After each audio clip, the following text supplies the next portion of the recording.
All right, hello. Today we are going to go through the answers for writing inequalities in two variables.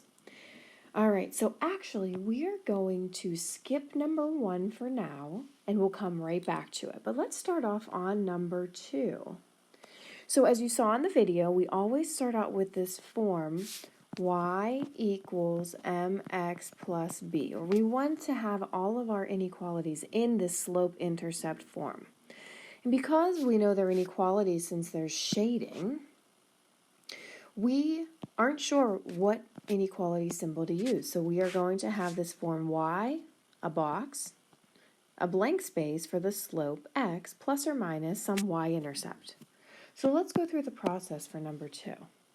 To start out, I'll change colors here. To start out, we can identify our y-intercept. So place a point at your y-intercept.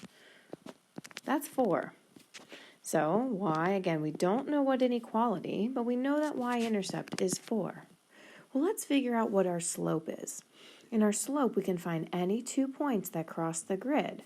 So I could use this point right here, and I could figure out my slope. We're going to rise to, and run 1. So my slope is 2. All right, so we're almost there, but now we need to figure out what inequality symbol to use. Well, I'm going to test the point 0, 0, and since it's part of the solutions, I want to make it a true statement.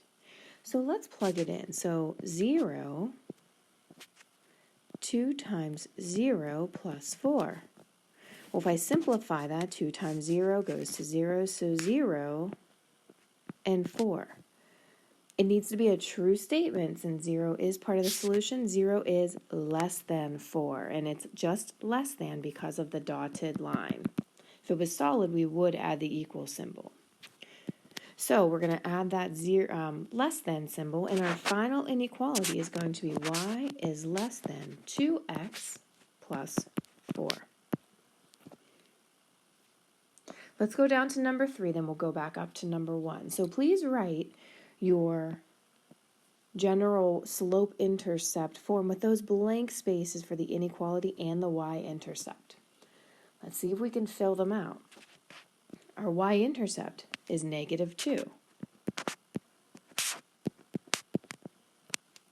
And now what's our slope? Well, we could use this x-intercept as our other nice point. If we rise 2 and run 2, 2 over 2 simplifies to 1. So we could put that 1 there, or we could leave it blank. Okay? Now I want to test the point 0, 0. And once again, it is part of the solution, so it needs to be a true statement at the end. So 0, something 1 times 0, minus 2. Well, 1 times 0 goes away, 0. And -2. Again, it's a true statement. 0 is greater than, and since it's a solid line, it's equal to. So we're going to use the greater than or equal symbol. So I have y is greater than or equal to x minus 2. Okay, now let's go back up to number 1. And I think you'll see why we skip number 1 once we start solving it. All right, start off with that general form. And let's start filling in some values. Our y-intercept is 0. Okay, so I'm going to put 0. All right, y, some inequality, x, we could say plus 0.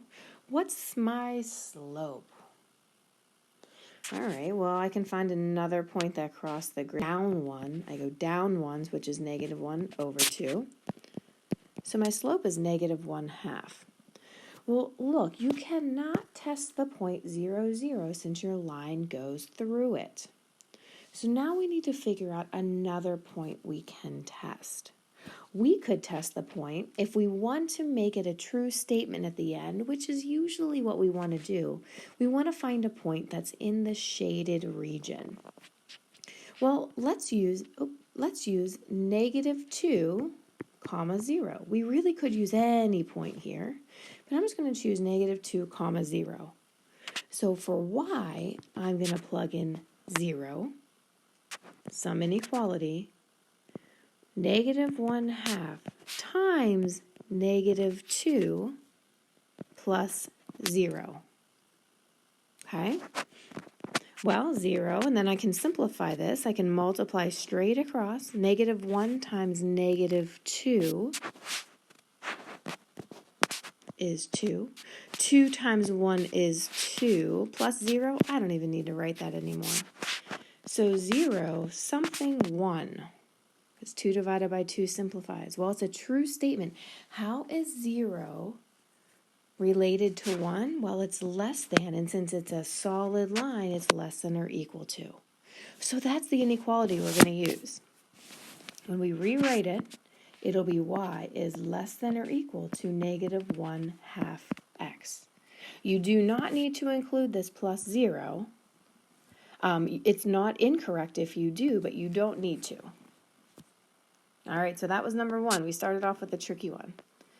How about number 4? You can hit pause, and you can try it on your own, and then come back and hit play. All right, well, hopefully you've tried it. And again, we start off with this form. We're going to identify that y-intercept, which is a +4. We're going to figure out what the slope is. So you may have had to search for the other point that goes through the grid line. We're going to go down 1, 2, 3 over 2. So our slope is -3 over 2, or -3/2. Now, what inequality symbol do we place in the box? Well, I can test my point 0, 0 there. Let's plug 0, 0 in. And simplify. This is part of the solution, so what symbol am I going to make this a true statement? 0 is less than 4, but it's also equal to because of this solid line. So we're going to include the less than or equal symbol in our inequality, and our final inequality is y is less than or equal to -3/2 x plus 4. All right, go ahead, flip the page. 3 more. 2 of these, and then 1 word problem. Again, hit pause, try 5 and 6, and then come back and check your answers with mine. Okay, hopefully you have tried them. We can just continue with the same process, identifying the y-intercept, and then finding out what the slope is, meaning finding another point. I'm going to go up 1 over 2, so my slope is 1/2. And now what inequality makes this point 0, 0 a true statement? Plug in 0, some inequality, 1/2 x times 0 minus 2, 0, and -2. Well, 0 is greater than, and since it's a solid line, I must write equal to. So that's the inequality symbol I'm going to use. The final inequality is y is greater than or equal to 1/2 x minus 2. And hopefully you tried number 6. The y-intercept is 1, +1. What's the slope? The slope, if you look here, is up 1, 2, 3 over 1. So your slope is 3. You can write it as 3 over 1 if you'd like. 0, 0 is part of the solution, so I'm going to plug it in. 0 and 1, I need to make that a true statement. 0 is less than 1, and it is only less than because of the dashed line. So that's the inequality I'm going to use. Final inequality, rewrite it. Y is less than 3x plus 1. Now for the word problem. Trey is choosing yogurt at the grocery store. The flavors he likes are peach, which is defined as X, and blueberry, which is defined as Y. His mother said he may choose at most 8 containers of yogurt. So let's write the inequality that describes the scenario. So he can get a combination of peach and blueberry yogurt, and at most he can get 8. So I'm hoping that you all came up with x plus y is less than or equal to 8. Since it's at most, that means that he can get 8, hence why we have the equal sign there. All right, so graphing the solutions. In this word problem, we could turn this into slope-intercept form because if you look at the intervals, they do go by ones. But most times in these word problems, we're going to have intervals greater than 1. So let's split this in half and let's solve for the intercepts. Solving for the intercepts, you'll see, is pretty easy for this inequality.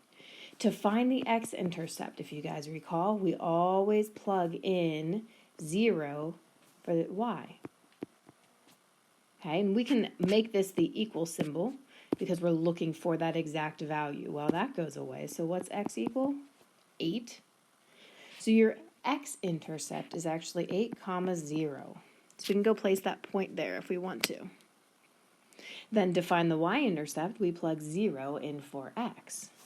So 0 plus y is equal to 8. Well, that goes away. Y equals 8. So your ordered pair would be 8, 0. We can place that point there. Let's go ahead and label our graph. So x was the number of peach yogurts.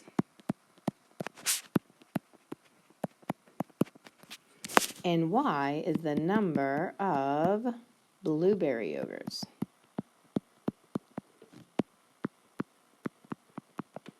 All right.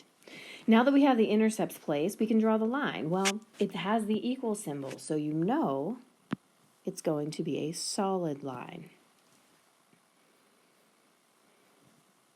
And it's an inequality, so we have to figure out where it's shaded. So I'll change colors here to show I'll do the work right here. I want to test my point 0, 0. So 0 plus 0 less than or equal to 8. Let's see if that's a true statement.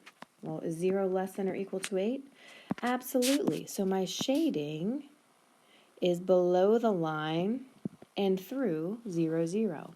And you only see quadrant 1 here, right? All these positive numbers, because it doesn't make sense to show any other quadrant that has negative numbers. Can you purchase a negative amount of yogurts? No, you can only purchase positive. All right, so now that we have our inequality, number 11 says give 2 possible combinations of peach and blueberry yogurts that Trey can choose. Well, you have a ton of different possibilities. Any point that's in the shaded region is a possible combination. So let's use this one. He could purchase 5 peach and 1 blueberry. And that is 5, 1. He could purchase this. He could purchase 2 peach and 4 blueberry. And that would be 2, 4. And he could also purchase any number of yogurts that are on the line too. So right here, this would be 4, 4, meaning 4 peach and 4 blueberry. So for number 11, your answers will vary as long as it's any point that's on the shaded region or on the line.